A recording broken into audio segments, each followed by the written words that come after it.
Praise the lord అండి. అందరికి వందనాలు ప్రభు పేరిట. ఆదికాండము 6 అధ్యాయం 4 వచనం ధ్యానించుకుందాము. ఆ దినములలో నెఫీలీలు వారు భూమి మీద నుండిరి, తర్వాత ఉండిరి. ప్రియ దేవుని జనాంగమా, నెఫీలీలు అంటే ఎవరు? ఈ నెఫీలీలు మరి ఎవరు? మరి ఎక్కడి నుంచి వచ్చారు? వీరి గురించి పూర్తిగా ధ్యానించుకుందాము. మరి ఈ ఆదికాండము 6 అధ్యాయం 4 వచనంలో మరి నెఫీలీలు అనేవారు ఉండేవారని రాయబడింది. వారు మరి జలప్రళయానికి ముందు ఉన్నారు, తర్వాతకి ఉన్నారు. అంటే నోహావు దినములలో జలప్రళయం వచ్చిన విషయం మనందరికీ తెలుసు. ఈ నెఫీలీలు అనేవారు జలప్రళయానికంటే ముందుగా ఉన్నారు, తర్వాతకి ఉన్నారు. అంటే బైబిల్ వాక్యం మరి 6 అధ్యాయం మనం ధ్యానించుతున్నప్పుడు నరుల కుమార్తెలు మరి చక్కని వారిని చూసి దేవుని కుమారులు వారిని వివాహం చేసుకోవడం వల్ల జన్మించిన సంతానమే నెఫీలీలు అని ఇక్కడ రాయబడి ఉంది.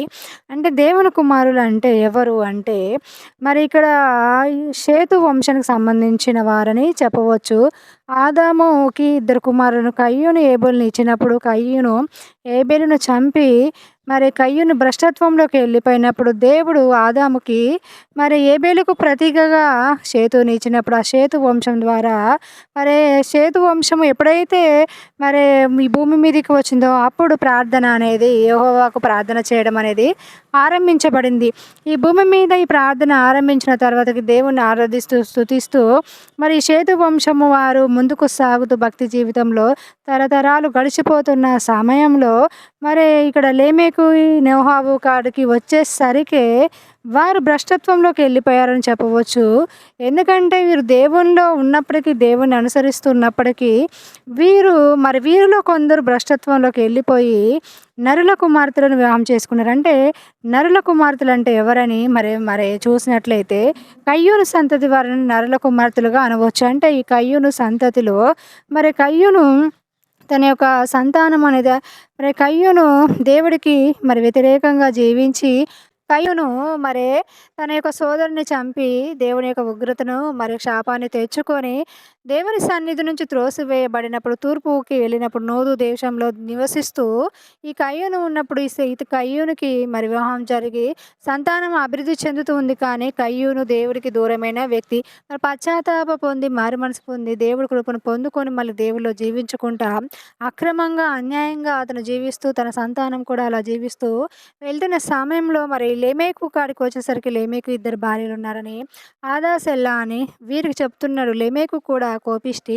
ఒక వ్యక్తి తన పైన కోపగించుకున్నప్పుడు అతన్ని చంపడం వలన అతను హంతకుడిగా మారినప్పుడు మరి తన యొక్క వంశంలోకి మూల పురుషుడైన కయ్యూనికి 7 వస్తే నాకు 70 వస్తుందని మరి తన భార్యలకు చెప్తున్న సంఘటన మనకు తెలుసు. ఇలాంటి మరి భ్రష్టత్వంతో కూడిన ఇలాంటి వంశము మరి నరహంతకులతో కూడిన ఇలాంటి వంశంలో నుంచి మరి ఇంకా సాగుతుంది. వీరిని దేవుడు మరి త్రోసివేశాడు, కానీ వీరిని బ్రతకనిచ్చాడు. అయితే వీరిలో భ్రష్టత్వం అని నిండుకుంది. కానీ ఈ కయ్యూను సంతతి ద్వారా వచ్చిన సంతానంలో మరి కుమార్తెలు అందమైన వారు జన్మించడం వలన మరి షేతు వంశంలో ఉన్న కుమారులు దేవుని నమ్ముకొని భక్తి చేస్తూ ముందుకు వెళ్తున్నప్పుడు వీరి యొక్క అందమును బట్టి వీరు అందంగా ఉన్నారని వారు వివాహం ఆడడం అనేది జరిగింది. అంతేకాదు అలా జరిగినప్పుడు వీరికి కలిగిన సంతానము నెఫీలులని. అంటే నెఫీలులు అంటే మరి ఉన్నత దారుణ్యం, దేహదారుణ్యం కలిగిన వ్యక్తులు. అంటే మరి వీరు దేవదూతలకు స్వభావం కలిగిన వ్యక్తులు కారు.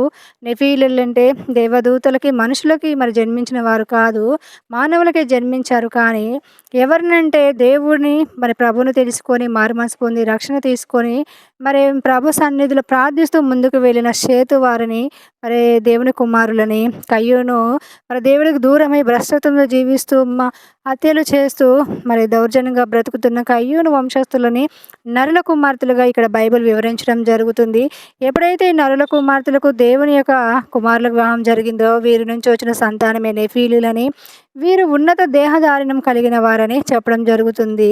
ప్రియా దేవుని జనాంగమా, వీరు జలప్రళయం కంటే ముందు ఉన్నారు, తర్వాతకి ఉన్నారు. అంటే మరి దేవుడు మరి నరుల కుమార్తెలను చూసినప్పుడు నరుల కుమార్తెలను చూసినప్పుడు మరి భూమి మీద వీరి యొక్క నరులను చూసినప్పుడు భూమి మీద అక్రమం విస్తరిస్తుందని, వీరి మనసు ఆలోచన ఎల్లప్పుడూ మరి చెడుతో నింపబడి ఉందని దేవుడు అనుకుని సంతాపం నొందుతాడు. అంటే వీరి విషయంలో దేవుడు సంతాపం సంతాపం నొందుతారు. అంటే దేవుడు మరి మనుషులను మరి తనని తయారు చేసుకొని మరి తనను స్తుతించడానికి, ఆరాధించడానికి ఏర్పరచుకున్న మనుషులు దేవుడిని మరిచిపోయి ఈ లోకపరంగా ముందుకు భ్రష్టత్వంలో జీవిస్తున్నప్పుడు మరి బైబిల్ గ్రంథంలో చూసుకున్నట్లయితే నిమ్రోదు కూడా మరి జలప్రలయం తర్వాత ఉన్న వ్యక్తి. ఇతను కూడా ఉన్నత దేహధారిణ్యం కలిగిన వ్యక్తే. ఇంకా మరి చూసుకున్నట్లయితే బైబిల్ గ్రంథంలో గొల్యాతును మనం చూసినట్లయితే ఇక్కడ గొల్యాతు కూడా ఉన్నత దేహధారుణ్యుడే ప్రియా దేవుని జనాంగమా. అంటే ఇప్పుడు కూడా ఈ రోజుల్లో కూడా ఉన్నత దేహధారిణ్యం కలిగిన వారు ఉన్నారు. అంటే మరి మనం చూస్తా ఉంటాము. కొంతమంది చాలా ఎత్తుగా మరి ఉన్నత దేహధారిణ్యం కలిగి ఉంటారు.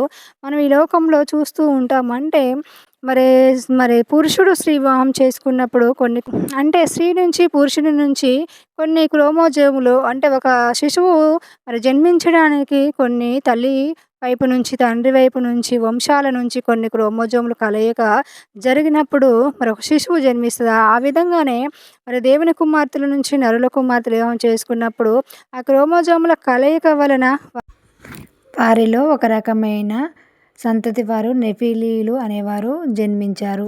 ఇందులో ఆశ్చర్యపడవలసిన విషయం ఏం లేదు. దేహధారిణ్యం విషయంలో వారు అలా ఉన్నప్పుడు వారు కూడా నరమాతృలే. వీరు ఈ విధంగా ఉన్నారని ఉన్నత దేహధారిణ్యం కలిగి మరి వారు బలాత్కారంతో నింపబడ్డారు. మరి ఆ కాలంలో దేవుడిని మరిచిపోయి జీవిస్తున్న సమయంలో దేవుడు మరి ఈ నరులను ఈ భూమి మీద లేకుండా తుడిచివేయాలనుకుంటారు. అంటే తుడిచివేసి మరి దేవుడు సంతాపం నుండి వారిని భూమి మీద లేకుండా తుడిచివేయాలనుకుంటారు ప్రియా దేవుని జనాంగమా.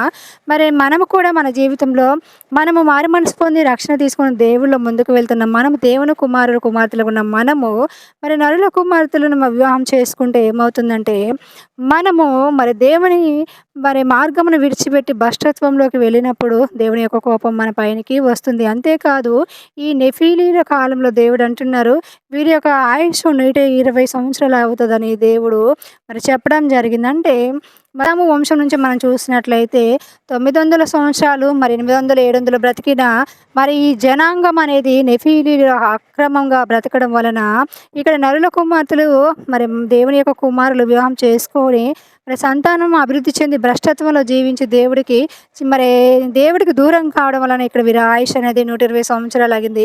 అలాగే మనం కూడా మరి దేవుని తెలుసుకున్న దేవుని కుమారులైనా కుమార్తెలైనా నరుల కుమార్తెలను అంటే మరి లోకపరంగా మరి వివాహం ఆడినప్పుడు ఏమవుతుందంటే మనము మరణ పరిస్థితుల్లోకి వెళ్ళిపోవడం జరుగుతుంది. దేవుని యొక్క కోపాన్ని తెచ్చుకోవడం జరుగుతుంది.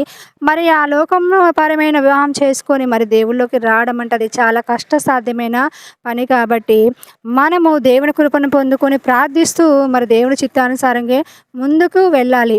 మరి ఈ వాక్యాన్ని బట్టి మనకి దేవుడు మరి కోపం ఎలా వస్తుందో మనకి తెలిసింది. అంతేకాదు మరి నెఫీలీలు భ్రష్టత్వంలో జీవించినప్పుడు వీరందరినీ తుడిచివేయాలని మరి మానవులంతా తన మార్గంలో చెరిపివేసుకున్నారని వారి ఆలోచన యావత్తు చెడిపోయి ఉన్నదని దేవుడు మరి జలప్రలయం ద్వారా మరి ఈ లోకాన్ని అంతమొందించాలనుకుంటారు ప్రియా దేవుని జనాంగమా. జలప్రలయం గురించి నేను తర్వాత ధ్యానిస్తాను. మరి దేవుని విషయంలో షేతు యొక్క మరి వంశం నుంచి వచ్చిన భక్తి చేస్తూ చివరికి వాళ్ళు భ్రష్టత్వంలోకి వెళ్ళిపోవడం జరిగింది. మనం కూడా స్టార్టింగ్లో భక్తి చేస్తాము.